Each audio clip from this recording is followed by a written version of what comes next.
10ویں صدی عیسوی کے بعد سے وہ نفرت کا دھارا صلیبی جنگوں کی شکل میں عالم اسلام پر ٹوٹ پڑا، اور اس کے بعد حال ہی میں جو فتح انہوں نے حاصل کی، نوٹ کر لیجئے کہ جہاں تک پروٹیسٹنٹ مذہب کا تعلق ہے وہ تو پہلے سے ان کی جیب میں تھا۔ یہ ویسٹ کا لفظ آپ نے پڑھا ہوگا اور اخبارات میں آتا رہا خلیج کی جنگ کے دوران۔ ویسٹ ایک تو کہتے ہیں یہ بھیڑ جو کاٹ جاتی ہے، منہ سوج جاتا ہے، ایک ویسٹ مخفف ہے، وائٹ اینگلو سیکسن پروٹیسٹنٹس۔ سب سے پہلے یہود نے انہیں شکار کیا، اپنا اعلی کار بنایا۔ یہی وجہ ہے آپ کو معلوم ہے 1917 میں انگریزوں کے ذریعے سے انہیں یہ اجازت ملی کہ فلسطین میں زمینیں بھی خرید سکتے ہیں، جائیدادیں بھی خرید سکتے ہیں۔ بالفور ڈیکلریشن، انگلستان کا وزیر خارجہ تھا جس نے کہ یہ اجازت دلوائی ہے، ورنہ یہ کہ خلافت عثمانیہ جب تک قائم رہی ہے، خلیفہ عثمانی ترک خلیفہ نے اجازت نہیں دی، اس لیے کہ حضرت عمر رضی اللہ تعالیٰ عنہ نے، یہ بھی اب تاریخ کی ایک حقیقت بیان کر رہا ہوں جو شاید بہت سے حضرات کے علم میں نہ ہو، کہ جب یروشلم کے عیسائیوں نے سرنڈر کیا ہے، یروشلم، حضرت عمر آئے ہیں، تشریف لائے ہیں مدینہ منورہ سے چارج لینے کے لیے، اس وقت جو ٹریٹی لکھی گئی ہے، جو معاہدہ ہوا ہے، اس میں وہاں کے یہودیوں، یہاں کے عیسائیوں نے طے کرایا تھا کہ یہاں آپ یہودیوں کو آباد ہونے کی اجازت نہیں دیں گے۔ یہودی آ سکتا ہے، زیارت کر سکتا ہے، اپنے مقامات مقدسہ کو آ کر دیکھ سکتا ہے، یہاں آباد نہیں ہو سکتا۔ اور یہ کون شرط رکھ رہا ہے؟ عیسائی۔ اس وقت تک عیسائیوں کی دشمنی یہودیوں کے ساتھ اس درجے میں تھی، اور یہی حضرت عمر رضی اللہ تعالیٰ عنہ کی وہ شرط تھی کہ سلاطین عثمانیہ، خلفاء عثمانیہ نے بھی، حالانکہ یہودیوں نے بڑی سے بڑی رشوت دینے کی کوشش کی ہے، سلطان عبدالحمید خان کو یوں سمجھیے کہ سیم و زر سے خریدنے کی کوشش کی ہے، لیکن اس کے باوجود ان کا کہ جو فیصلہ حضرت عمر کر گئے تھے، جو کمٹمنٹ رضی اللہ تعالی عنہ ان کی ہے، میں اس سے سر منہ انحراف نہیں کر سکتا۔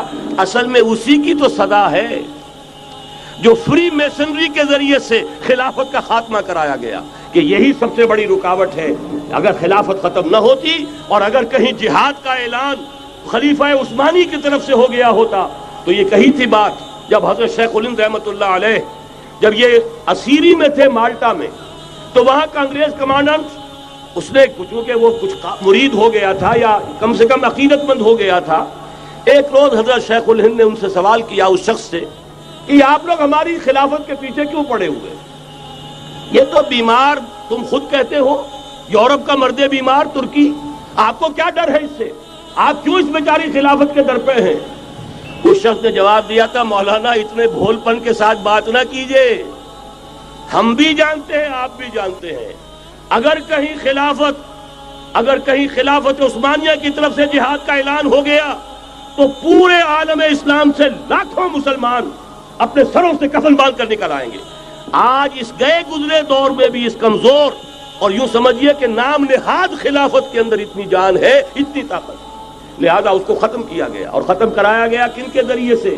وہ جو مسلمان کہلاتے ہیں تھے فری میسن، مصطفیٰ کمال پاشا فری میسن، اور اس کے ذریعے سے انہوں نے سارے کام جو کروائے وہ در حقیقت اپنے سازشوں کے ذریعے سے اور مسلمانوں کو استعمال کر کے کروائے۔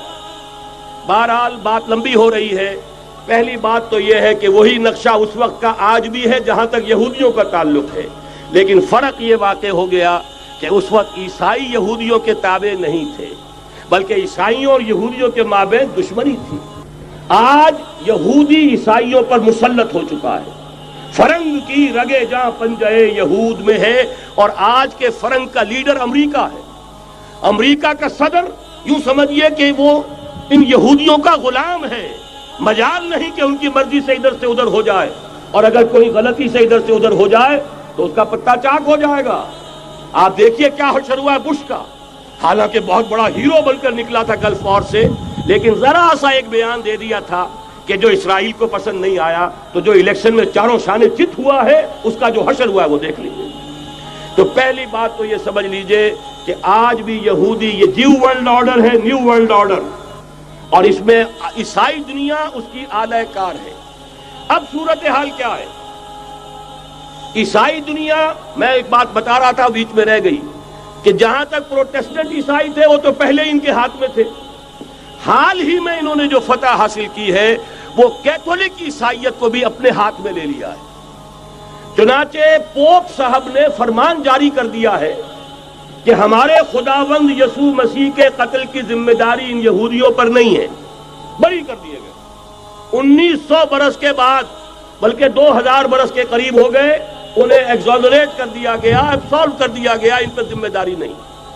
نتیجہ یہ نکلا ہے کہ ابھی چند مہینے پہلے جو مذاکرات صلح کے ہو رہے تھے، جن میں یاسر عرفات بھی تھے اور یہ اسحاق رابین گیا ہوا تھا واشنگٹن، وہاں سے واپس آیا ہے تو روم میں رک کر پاپائے روم سے ملاقات کر کے تشریف لائے ہیں، انہیں دعوت دی ہے کہ یروشلم آئیے، اور ویٹیکان نے تسلیم کر لیا ہے اسرائیل کو، اور ویٹیکان کا اب جو ہے ایک ایمبیسی، اس کا جو ہے سفارت خانہ وہ یروشلم میں بننے والا ہے، اور پوپ صاحب بھی وزٹ کرنے والے ہیں۔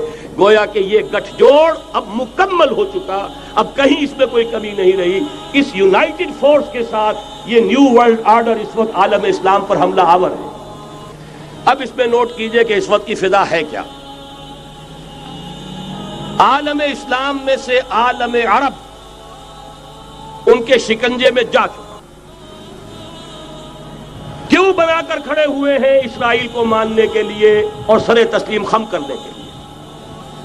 انہیں بلا کر میڈرڈ میں پیش کیا گیا یہودیوں کے سامنے کہ تم جن کے ساتھ ایک ٹیبل پر بیٹھنے کو تیار نہیں تھے، میڈرڈ میں آؤ، آؤ اپنا قبرستان دیکھو، یہ اسپین کی سرزمین جہاں تم نے 800 برس حکومت کی تھی، یہ تمہارا قبرستان، یہاں آؤ اور بیٹھو اور ان کے ساتھ بات کرو۔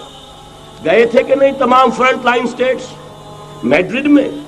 حالانکہ کوئی بین الاقوامی کانفرنس کبھی میڈرڈ میں نہیں ہوئی، یا تو یہ واشنگٹن میں، بعد میں وہ سارے معاملات واشنگٹن میں چلے، شروع وہاں سے کیا۔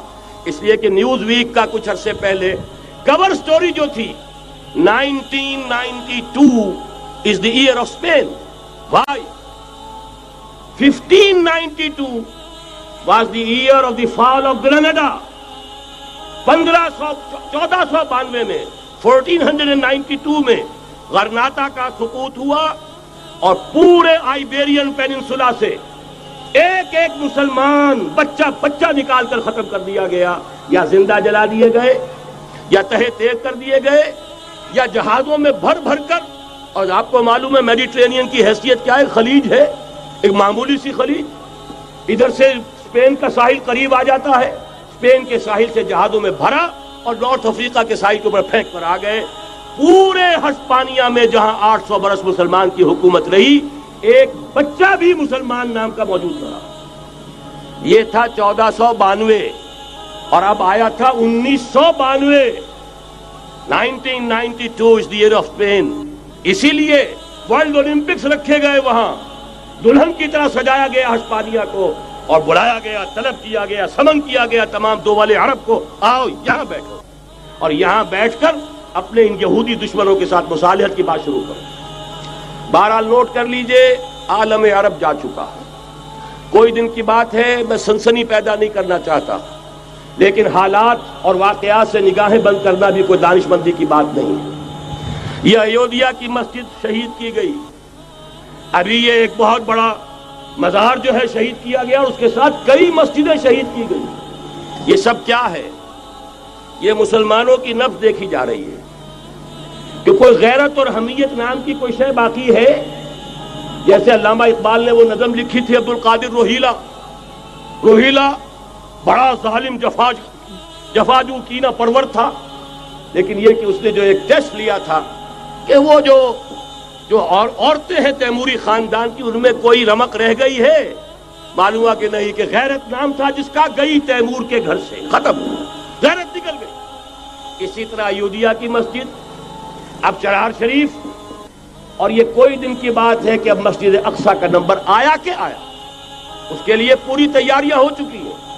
یروشلم کا مشرقی حصہ خالی کرایا جا چکا ہے، اس کے اندر اب پورا تسلط یہودی کر رہے ہیں، یہاں تک کہ اب کے یاسر عرفات صاحب نے بھی کچھ نہ کچھ جو ہے احتجاج کی بات کی ہے، حالانکہ اب تک ہر بات مان کر منقار زیر پر تھا، لیکن یہ کہ ایک وقت آتا ہے آخر کار اسے بھی کچھ بولنا پڑ گیا ہے۔ لیکن یہودی اب پیچھے قدم ہٹانے والا نہیں ہے۔ ان کا تھرڈ ٹیمپل 30ویں مرتبہ ہیکل سلیمانی تعمیر ہونا ہے۔ نوٹ کر لیجئے، ان کے لیے وہ وہی کچھ ہے جو ہمارے لیے کعبہ ہے، ان کے لیے ہیکل سلیمانی بالکل وہی حیثیت رکھتا ہے جو ہمارے لیے کعبہ۔ وہ ہیکل سلیمانی ایک مرتبہ پہلے نبوکدنضر کے ہاتھوں مسمار ہوا، پھر سن 70 عیسوی میں ٹائٹس کے ہاتھوں مسمار ہوا، سن 70 کے بعد آج 1995 میں کتنے برس ہو گئے؟ پورے 1925 برس ہو گئے کہ ان کا کعبہ زمین بوس پڑا ہوا ہے۔ اب تک تو ان کا بس نہیں تھا، اب تو بس ہے کہ نہیں؟ اب ان کی حکومت ہے کہ نہیں؟ اب شاہ حسن ہو چاہے شاہ حسین، ان کے نوکر اور چاکر ہیں یا نہیں؟ اب انہیں ڈر کس کا ہے؟ لہذا کوئی دن کی بات ہے، مسجد اقصی شہید ہوگی اور ٹیمپل کی تعمیر شروع ہوگی۔ یہ تو بہرحال ایک نقشہ ہے۔ اگلا نقشہ آپ کو بتانا چاہتا ہوں، ایک دوسری تصویر ہے۔ یہ تصویر ہے زمینی، ایک تصویر ہے آسمانی۔ وَمَكَرُوا وَمَكَرَ اللَّهُ وَاللَّهُ خَيْرُ الْمَاكِرِينَ۔ انہوں نے اپنی سی تدبیریں کی، اللہ نے اپنی تدبیر کی، اور ظاہر بات ہے اللہ کی تدبیر سے بہتر تدبیر کس کی ہوگی؟ چنانچہ یہودیوں کی سازشیں اس وقت بھی ناکام ہوئی تھی یا نہیں؟ ظاہر بات ہے جاء الحق وزهق الباطل ان الباطل کان زہوقا۔ لہذا یہ آیتیں دونوں اعلان کر رہی ہیں کہ یہودیوں کی سازشیں بالآخر ناکام ہوں گی اور دین حق کا بول بالا ہو کر رہے گا۔ یہ تو ان آیتوں سے ظاہر ہے۔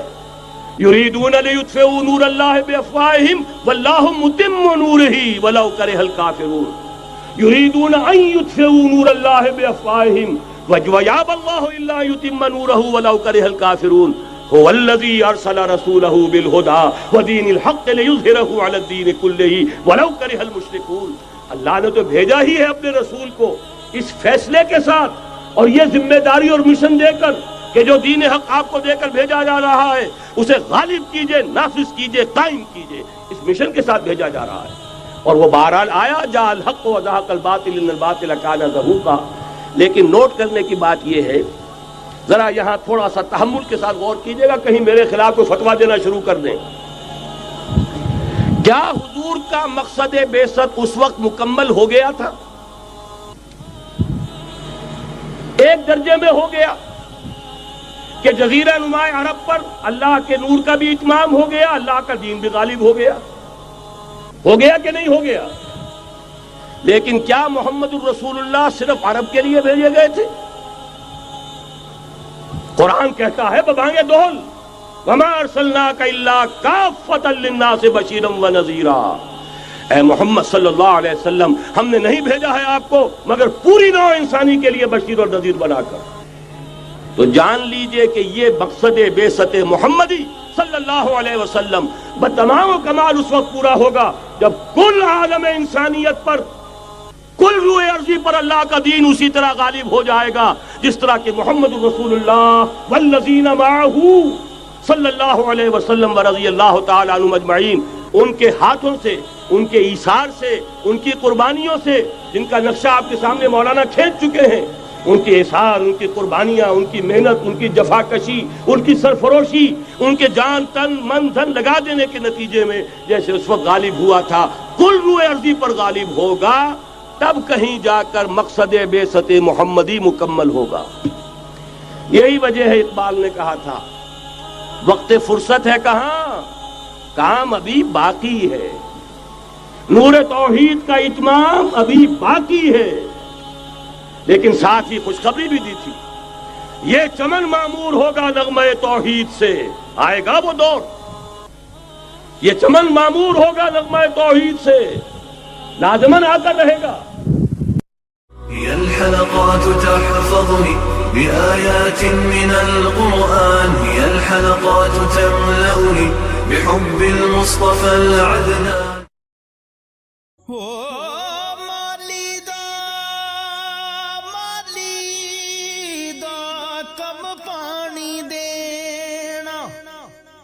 پر مشکاں پوے